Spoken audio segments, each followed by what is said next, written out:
Hello anybody and welcome back to Let's Play Donkey Kong Country 3, Dixie Kong's Double Trouble. I'm Mr. Devious, or just Deeb, and in the last episode, we began the secret world of the game, Krematoa, and beat 2 levels. And in today's episode, we're going to be continuing on, starting with Tyrant Twin Tussle. Now this will put us back in the caves, featuring these 2 enemies, Cuff and Clout. They appeared in the last 2 levels as well, but these are unique enemies in that they don't appear anywhere else in the base game. So your first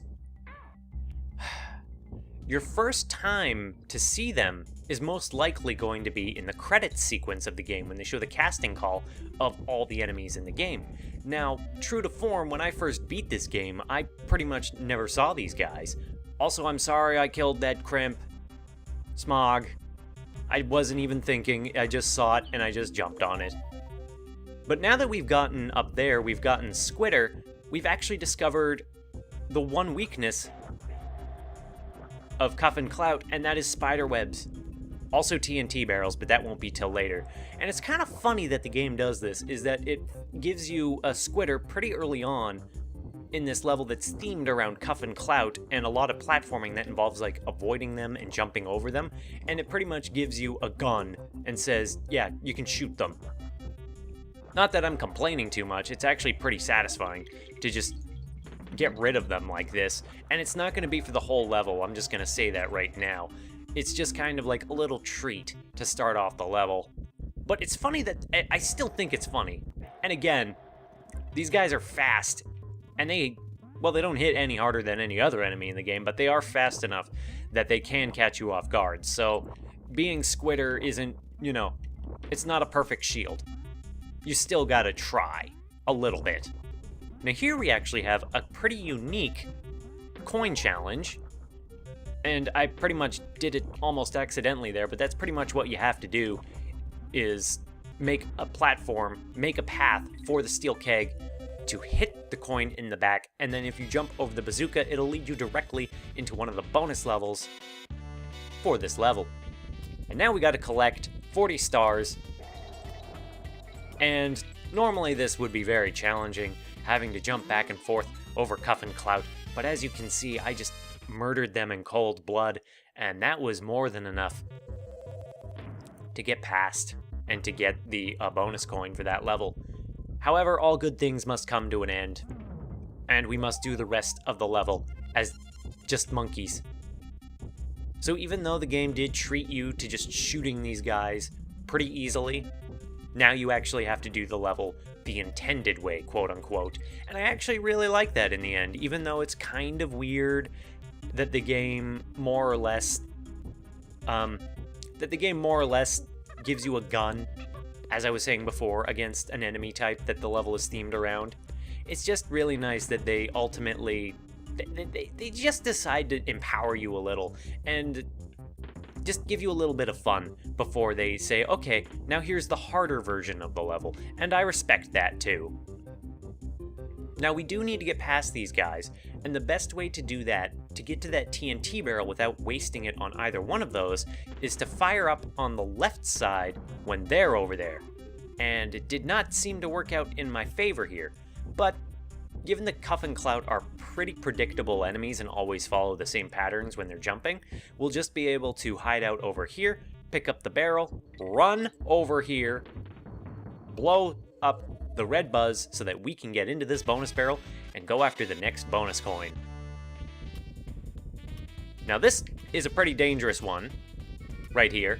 Pretty dangerous bonus challenge because you got Cuff and Clout running back and forth, and there's actually 2 pairs of them, so you can't just keep running wildly. And that gets you to the bonus coin, so that one is actually not bad as long as you take your time. It usually kills me on my first run-throughs because I forget the rate and when they'll be back, so I tend to want to rush through it. But it's easy to forget about the secondary pair of Cuff and Clout. Also, funnily enough, even though the bananas are good markers for where to stand, once you get rid of them, you have to remember on your own. And you can kind of figure it out based on the patterns of the Cuff and Clouts throughout the level, but you still have to use your noggin a little bit. You have to use your brain. And this is actually kind of a secret path. And that gets us down here. Going to the left is just more Cuffin Clouts, another path you can take. Just gonna pick up that G, and we got ourselves an extra life. Now these guys are jumping so high that we gotta do the earlier technique of jumping through them, and that's I like that final challenge. I'm surprised they didn't use it more. Anyway, that's a pretty easy bonus barrel to find at the end of the level, in which you have to now get green bananas. Now, they jump pretty fast, so it seems like it can be pretty intimidating, but my main advice is to just walk casually back and forth, and then just kind of figure out where to stand and position yourself so that they don't land on you or, hit you. And it's not that hard to figure out kind of where to position yourself. It's usually right in front of one of these stalagmites. There is a dog in my room who just walked in here, and he's down at the bottom of my feet. He wants something, and perhaps I'll give it to him once I clear this level. But now it is done. I am a little meh that they used a cavern level, because I don't like the cavern aesthetic, but overall that's a good level, and I am a fan. But before we move on to the next level of the world, Swoopy Salvo, I will be right back.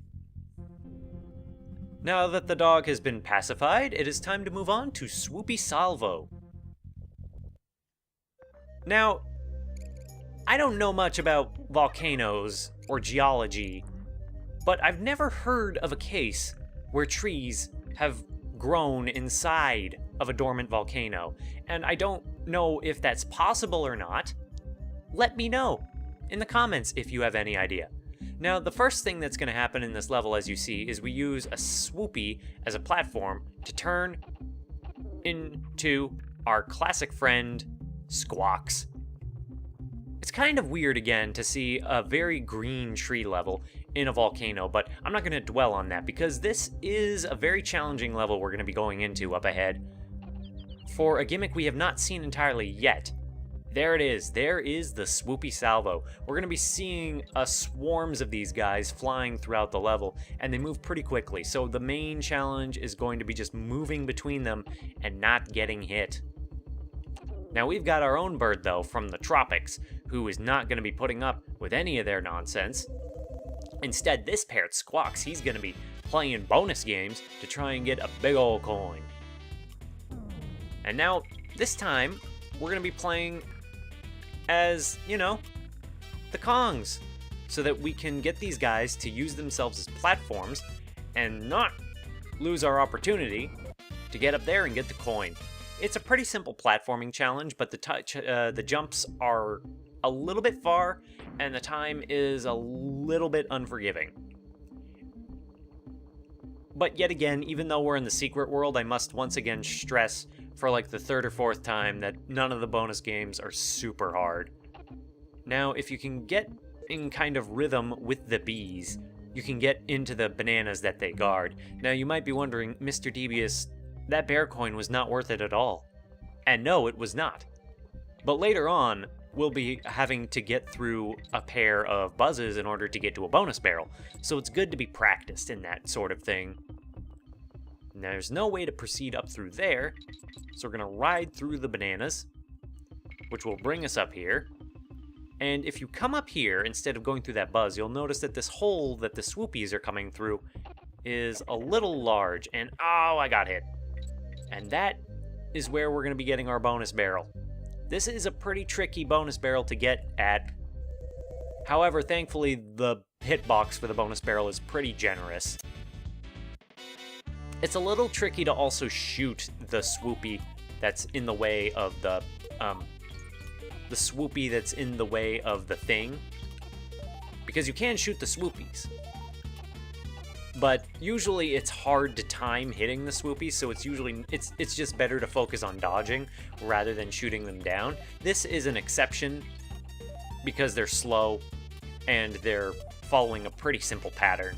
But, I mean, not that the patterns that they follow throughout the rest of the level are difficult, but they're usually so fast that it's not worth trying to hit them, because you'll usually just end up getting yourself hit. And you don't want that. But with that done, we've gotten all the green bananas, And we got ourselves a bonus coin. Only one left until we can blow up that last pile of rocks in this world. Now going through here, we will get ourselves a keg. Gotta be careful not to squander this. There we go. The deed is done. And we managed to jump on a Swoopy's head. So that was, nice and satisfying. But without Squawks, we're now gonna have to rely on our own timing, not that timing, to climb up these ropes and to dodge their, titular salvo. And just look out for the bristles. They're not the main threat this level. They're not that threatening at all. I got hit. You may be wondering, Mr. Devious, what were you doing there? We're gonna need to platform on the Swoopies. So it's kind of good to warm up for platforming on Swoopies. Thankfully, we're not at all far from where we were before. I think Dixie Kong might actually have a smaller hitbox, which makes her more ideal to climbing up these ropes when it comes to dodging these Swoopies. At least it feels that way. Now, having to use these Swoopies as platforms and having to jump on them in mid-flight and having to shoot them with Squawks, they really do a lot with this gimmick in this level, and I'm impressed. And as you can see there, we had to platform up the Swoopies to get to a bonus barrel up there. For a long time, I had a hard time finding all of the bonus barrels in this particular level. But as you can see, the whole gimmick here is that we just have to use the technique that we've mastered throughout the game, which is picking up Dixie Kong and throwing her throughout the air in order to get the things within a pretty tight time limit. But we managed that well enough, and here we are, nearing the end of the level. I say that, but we haven't got to the G yet, so this is more like a little past halfway. But the point is, we've already got the bonus coins and the DK coin, so we don't really need to worry about anything else. We just need to worry about getting to the end of the level.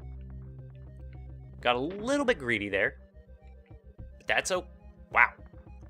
Bad timing. Now, as you can see, we're gonna have a little bit more of a challenge here because now we seriously need to learn. You gotta hit the platform, you gotta hit the 1, 2, 3, 4. And that is a really nice way to actually, get the platforming down. But don't rush through this level as much as I'm doing. It'll bite you in the butt, is what it'll do. All in all, I'm a pretty big fan of Swoopy Salvo, and even though it might be a little bit strange as a tree level, I think it would be very fitting as a final level for the game. It's very good about testing your platforming skills in a way that not a lot of the final levels necessarily do. I'm looking at you, Poisonous Pipeline, so I think that in a way this could very much be a very fitting final level of Donkey Kong Country 3. But it's not. This is not the final level of the game. We got another few gears though, and we've gotten 25 bonus coins, so we are gonna take these back to Boomer's bomb shelter.